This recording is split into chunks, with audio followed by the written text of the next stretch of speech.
So everybody's seen photos from Antelope Canyon, and you'll see the whole spectrum of colors everywhere from deep purples all the way up to vibrant reds. But does it really look like that, and how do people get photos like that? If you're wondering how to either edit your photos or you're planning on going there and taking photos, I'm going to show you exactly how this effect is achieved.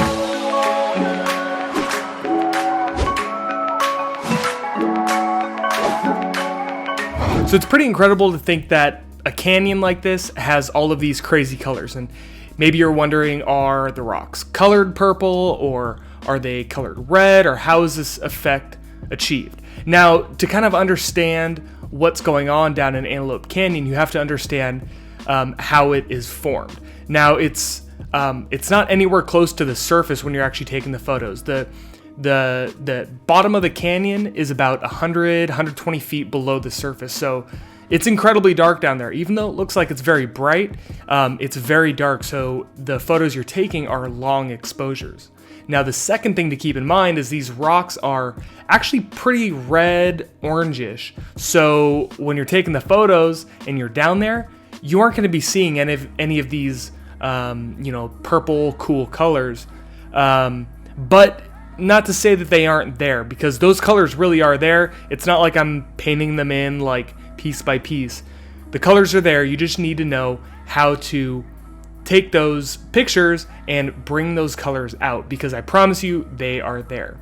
Now, I'm going to open up Lightroom right here and open up just a single photo to show you guys an easy way to achieve this effect. So here you see the photo that we're going to be working on. Now, this is a photo that I posted yesterday on Instagram, and in the photo, this rock right here was just an incredibly deep purple color, very vibrant, but obviously you see that's not the case right now. And even if I bring the vibrance and saturation up a little bit, you'll never achieve that effect. It doesn't matter how high up you bring this.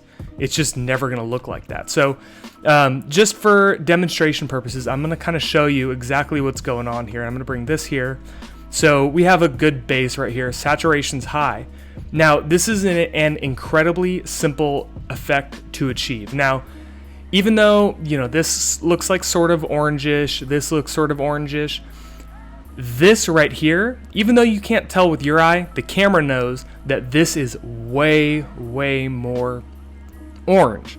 So if I slide the white balance slider here more this way, you see that this is still remaining like a very vibrant orange color, but look at this. It's just turning purple, and this is still staying. So I can slide this even more until you achieve the desired effect.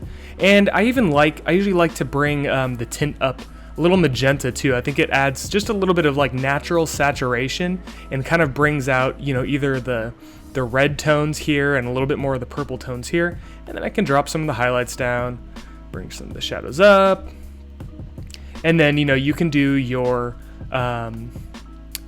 edits from there. So we went from this to that, and it's, as you saw, it's very, very simple. Now, this doesn't work for every single photo, and I'm going to tell you why.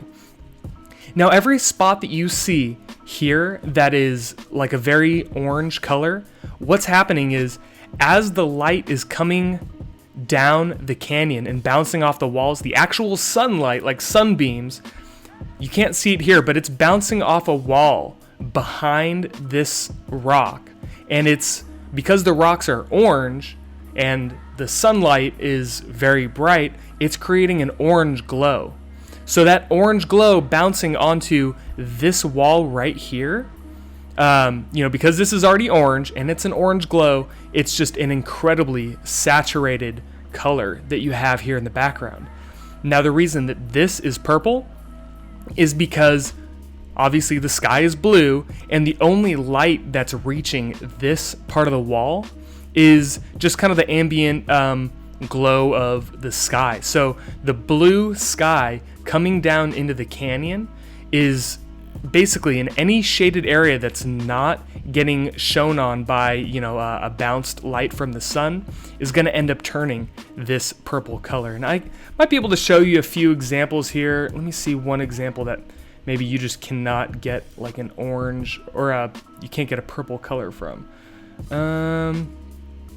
Maybe this one right here. This one, I mean, it's not a great photo. I was just trying to go for a few like little lines, but this is as shot, as you can see. It doesn't really matter. Like, see, there's no interesting color changes in this one. I can either turn it, you know, kind of a blue or, you know, a purple. It just doesn't matter what I do with this, because there's no difference in terms of, you know, shaded areas and areas that are being, you know, kind of beat down by an orange glow. It's just not going to change. And here's another example right here. And I can just do a quick little example. Just pop this up a little bit, pop it up, and look how orange this is right here. That is just so saturated. So we can bring this back a good amount, and then maybe bring this up just a tiny bit, and then boom. So I hope that was helpful for you guys. Obviously, there's tons of photos of Antelope Canyon, but maybe not too many resources about actually shooting stuff in Antelope Canyon. It's very simple, as you can see, to get the effects that you really want down there in the canyon, and I think anybody can get some great photos just by doing a few little tweaks like this. So if you guys liked the video, leave me a comment, let me know how you liked it, leave me a like, subscribe if you want to see more content like this. I'm trying to come out with content every week. And also, if you guys have any suggestions for future videos, I'm always open to making new content based on your guys' suggestions. So thank you guys for watching the entire video, and I will see you on the next one.